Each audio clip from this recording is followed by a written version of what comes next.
Salam Supa nakama semua, terima kasih untuk apresiasi dan dukungannya yang luar biasa untuk channel ini. Nah, untuk video kali ini aku mau membahas salah satu misteri yang sangat menarik belakangan ini, yaitu tentang apa yang terjadi di Mary Joas, tentang nasib Sabo, Nefertari Vivi, dan Nefertari Cobra. Pertama-tama mari kita runut dulu tentang timeline Ark Lively yang merupakan Ark sisipan karena terjadi di antara transisi Ark lainnya. Ark ini dimulai dari chapter 822 dan 823 ketika Raja Cobra dan Putri Vivi dari Alabasta Kingdom dikawal oleh Laksamana Muda Hina memulai perjalanan ke Mary Joas ya. Di saat bersamaan Raja dan Ratu Dunia dari belahan dunia yang lain juga memulai perjalanannya, termasuk Steli, Wapol, Dalton, Riku, dan hingga Neptune. Momen ini terjadi bersamaan ketika mini kru penyusup topi jerami meninggalkan Joe dan menuju ke Whole Cake Island untuk menyelamatkan Sanji. Kemudian dilanjut lagi di chapter 903 hingga 908. Kali ini waktunya adalah tepat ketika Luffy dan kawan-kawan kembali dari Whole Cake Island dan harga bunuhan terbaru Luffy mengguncangkan dunia.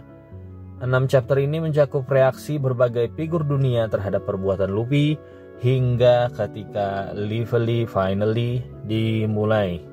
Lanjut lagi ke chapter 925 yaitu transisi Wano Aksi 1 dengan Wano Aksi 2, di mana Kurohige mengisahkan tentang bentrokan antara pasukan revolusi dengan marinir di hari keempat Lively. Dan terakhir muncul di chapter 956 dan 957 ketika Wano Aksi 2 berakhir, tepat ketika Akajaya 9 menuju pelabuhan Toge sehari sebelum penyerangan Onigashima dimulai. Nah, untuk lebih mudah mengerti apa yang terjadi selama event 4 tahunan akbar dunia tersebut, kita perjelas dulu tentang timeline kejadian. H-2, rombongan kerajaan Ryugu bertolak dari Pulau Manusia Ikan. Kapten Koby bertemu rombongan Dressrosa dan Prudence. 4 petinggi pasukan revolusi bertempur dengan Pink Bird di Lulusia Kingdom. Hari Minas 1, Fujitora bertemu Ryokugyu di Mary Joas. Raja dan Ratu mulai berdatangan di Red Port, termasuk rombongan Shirahoshi yang dikawal oleh Garp. Imu Sama muncul untuk pertama kali sedang memandang topi jerami raksasa. Masih di hari yang sama, Saint Charles membuat keributan di Mingling Courtyard karena ingin mengambil Shirahoshi, yang kemudian dihentikan oleh Don Quixote Bjosgard. Shanks bertemu Gorose di Hall of Power, mau berbicara tentang seorang bajak laut. Jewelry Bonnie yang menyamar sebagai Connie menyusup ke Land of Gods atau kediaman Celestial Dragon. Pasukan revolusi yaitu Sabo, Karasu, Lindbergh, dan Merle menyusup hingga sampai ke Land of Gods. Hari ke-1 yaitu The Day of Lively ya, hari berlangsungnya Lively. Lively pertemuan 4 tahunan 50 monarki dunia dimulai, dipimpin oleh Bollywood. Gorosei bersujud di depan empty throne yang diduduki oleh Great Imu. Sementara di Wano, Luffy dan kawan-kawan tiba di Kuri. Ini bisa dibuktikan karena Sanji membaca koran tentang peristiwa di Mingling Courtyard 1 hari sebelumnya. Luffy dikalahkan Kaido di hari yang sama. Di hari ini juga Kinemon mengatakan bahwa kalau pertempuran dengan Kaido akan dilakukan 2 minggu ke depan, yaitu di malam festival api berlangsung, hari ke-15 atau 14 hari setelah Lively dimulai. Hari kedua, Luffy terlihat dibawa ke penjara Udon. Wano Aksi 1 resmi berakhir. Hari ketiga, tidak ada catatan apapun tentang hari ini baik di Wano maupun Mary Joas. Hari keempat, pasukan revolusi bertempur dengan marinir untuk menyelamatkan Bartholomew Kuma. Wano Aksi 2 dimulai. Luffy dan Kid mengalahkan Dobon di Udon dan menyelamatkan kakek Hyo. Hari kelima, Gecko Moria menyerang bajak laut Kurohige di Pulau Pulalit.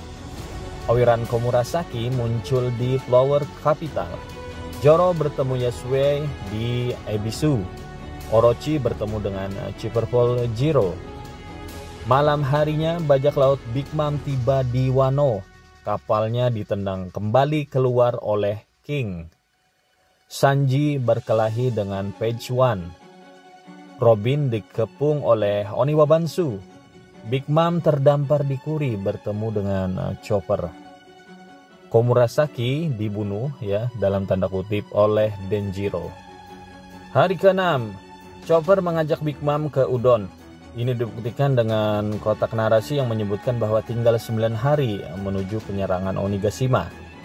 Queen muncul di Onigashima di mana Kid kabur dari penjara. Zoro bertemu Hiyori di Ringo. Hari ke-7, hari akhir Lively, kita mengetahui bahwa pertemuan akbar Lively berlangsung selama 7 hari sesuai perkataan Shirahoshi. Pemakaman Komurasaki dan eksekusi Lord Yasue. Kid kembali tertangkap, sementara Big Mom mengacau di Udon. Tertangkap Queen dan dibawa ke Onigashima. Penjara Udon berhasil diambil alih oleh Luffy. Asura Doji membawa Kinemon ke bangkai kapal di Kuri. Hari ke-8, Kaido dan Big Mom masih bertarung sejak semalam. Berkat Onimaru, Zoro dan Kawamatsu menemukan puluhan pedang di Ringo. Hari ke-9, Lau mengalahkan Hawkins, X-Drake membiarkannya. Hari ke-10, Luffy terlihat masih berlatih keras di Udon. Hari ke-11, Numbers dan Scratchman Apu muncul di Wano. Big Mom dan Kaido memutuskan untuk beraliansi. Zoro mendapatkan Enma. Hari ke-12, Luffy sekali lagi terlihat masih berlatih. Hari ke-13, Luffy kembali ke desa Amigasa bersama Chopper dan Tama. Hari ke-14, Kinemon dan teman-teman menuju ke pelabuhan Toge di mana Luffy dan kawan-kawan akan menyusul menggunakan Thousand Sunny dari Kuri. Di hari ke-14 ini pula atau seminggu setelah Lively berakhir, para raja dan ratu mulai meninggalkan Mary Joas untuk kembali ke tempat masing-masing. Fakta ini dibuktikan dengan kotak narasi yang menyebutkan momen ini terjadi seminggu atau 7 hari setelah Lively berakhir bukan sejak Lively dimulai. Artinya setelah Lively selesai, para raja dan ratu masih diberikan waktu untuk bersantai, berlibur, atau bersosialisasi selama seminggu di Mary Joas. Lebih dulu dari yang lain, mungkin di pagi harinya, Shirahoshi dan rombongan kerajaan Ryugu kembali ke Pulau Manusia Ikan. Bersamaan dengan itu, sesuatu terjadi yang berhubungan dengan kerajaan Alabasta. Di hari yang sama pula, Morgans akhirnya mendapatkan banyak berita terkait Lively, termasuk hasil voting Lively, adanya seorang korban dan adanya percobaan pembunuhan, di mana pemerintahan dunia mengirim assassin untuk membungkam Morgans karena mereka ingin menyembunyikan sesuatu. Di Wano malam harinya, utusan Orochi membombardir jembatan penghubung antar daerah dengan harapan bisa menghalau para samurai yang ingin melakukan penyerbuan. Hari ke-15, koran terbaru terbit, reaksi-reaksi figur dunia terhadap berita tersebut dimunculkan dari pasukan revolusi, Dadan, hingga Makino. X-Drake memberitahu Koby tentang aliansi Kaido dan Big Mom. Malamnya, penyerangan Onigashima dimulai. Hal yang kusadari setelah memperhatikan timeline ini adalah betapa luar biasanya Eiichiro Oda menciptakan garis waktu yang paralel antara dua tempat yang berbeda dan memastikan bahwa satu sama lain nyaris selalu berlangsung di waktu yang sama.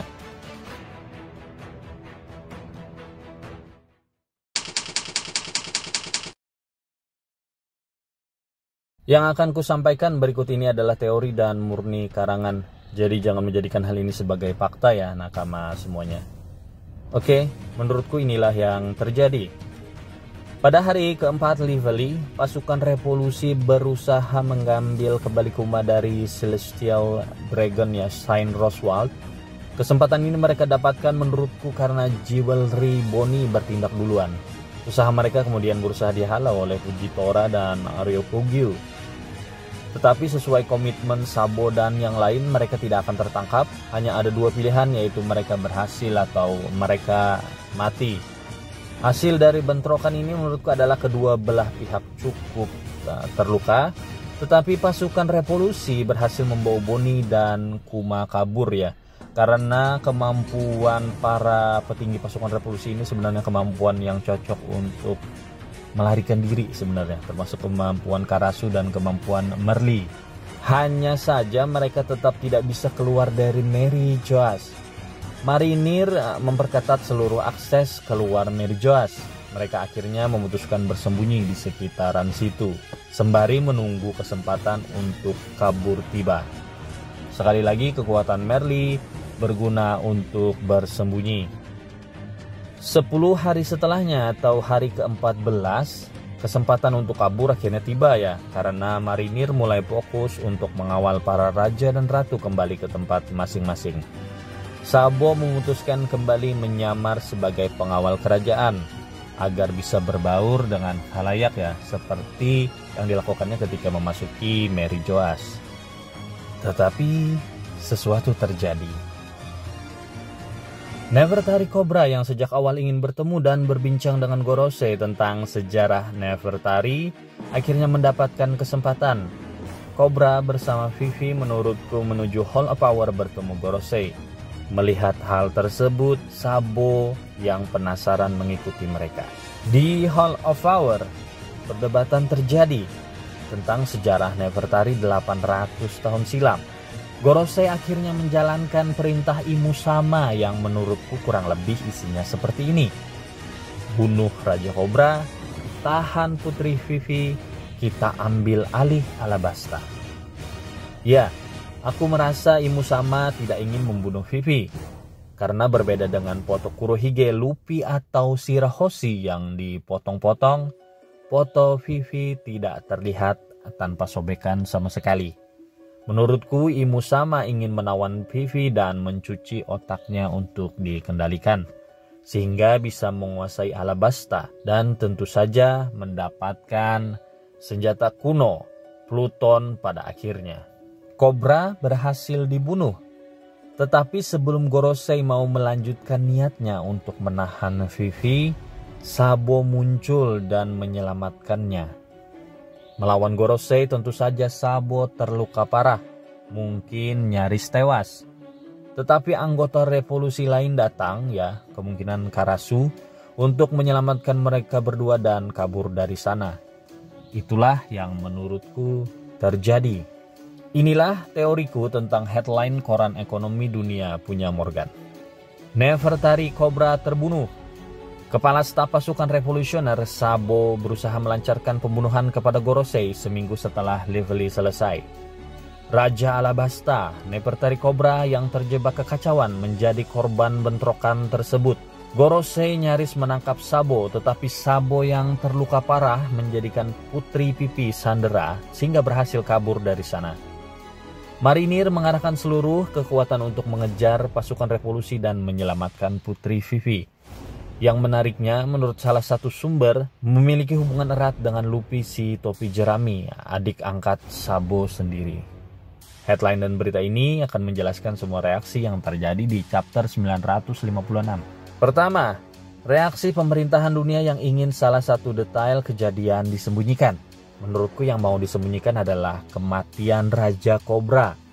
Karena kematian Raja Cobra ditambah penculikan Putri Vivi mengakibatkan Alabasta menjadi daerah tak bertuan. Hal ini berpotensi konflik yang luar biasa. Karena menurutku orang-orang yang berpengetahuan di dunia tahu lokasi Pluton di sana. Misal Kurohige. Kedua, reaksi dari Ivankov, Dragon, Belobeti, dan Koala yang seolah-olah menyiratkan Sabo telah melakukan sesuatu yang di luar karakternya. Tentu saja ini terkait percobaan pembunuhan ke Gorosei yang kalau dipikir lagi sebenarnya absurd ya. Dan penyanderaan Putri Vivi. Ketiga, reaksi Makino dan Dadan yang sedih. Ini bukan karena Sabo terbunuh atau ditahan ya, melainkan karena Sabo terluka parah karena menghadapi Gorosei. Menurutku berita Sabo yang nyaris tewas cukup membuat Makino dan Dadan terkejut dan bersedih. Keempat, reaksi Kurohige. Menurutku sebagian armada Kurohige akan menuju ke Alabasta memperebutkan kerajaan yang sekarang tanpa raja dan putrinya tersebut. Tentu saja untuk sebuah senjata kuno yang bisa menghancurkan benua. Apa selanjutnya? Menurutku Sabo dan rekannya yang walaupun terluka parah berhasil ke Pulau Kamabaka. Tetapi Vivi akan memilih berpisah dengan mereka. Kenapa? Vivi sekarang menjadi target pembunuhan ataupun penawanan pemerintahan dunia. Dia jelas tidak bisa kembali ke Alabasta. Meskipun dia akan aman bersama pasukan revolusi, tetapi aku yakin dia akan memilih opsi lainnya, yaitu rumah keduanya.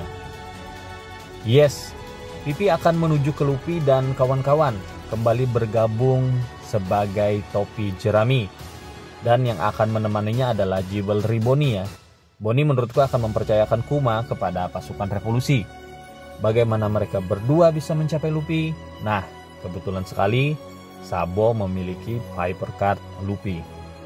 Kemudian Kurohige akan menguasai Alabasta. Selama ini aku selalu merasa Kurohige akan dikalahkan Luffy ya dalam pertarungan menemukan One Piece. Tapi apakah mungkin di akhir kelak akan terjadi perang 3 kubu antara Luffy yang telah menemukan One Piece, World Government atau pemerintahan dunia yang dipimpin Imusama dan Gorosei. Kemudian pihak ketiga adalah Kurohige yang membangkitkan kembali kejayaan Rock dan mendapatkan Pluton. Bisa bayangkan sebesar apa perang yang akan terjadi. Selanjutnya, aku masih merasa ya bahwa arc berikutnya adalah Elbap. Menurutku Road Poneglyph terakhir diamankan Shirohige di sana. Di sana pula wujud senjata kuno ketiga Uranus akan semakin jelas. Tetapi teori ini akan kusimpan untuk di lain kesempatan. Demikian ya nakama teori tentang apa yang terjadi di Merijas. Aku masih merasa Sabo tidak tertangkap apalagi terbunuh. Merujuk pada tekad mereka sendiri yang lebih baik mati daripada tertangkap. Apalagi jika Sabo tertangkap itu akan menjadi pengulangan yang tidak perlu dan distraksi untuk Luffy. Menurutku Luffy harus fokus mencari Poneglyph terakhir dan segera mencari lokasi Laut Steel. Alih-alih harus kembali ke Merijoas untuk menyelamatkan kakaknya. Tetapi tentu saja ini semua adalah teori yang potensi tidak tepatnya lebih besar daripada tepatnya. Jadi sekali lagi tidak perlu terlalu diperdebatkan dan dipikirkan sampai mengernyitkan dahi. Demikian, sampai jumpa lagi di video berikutnya. Salam Supa.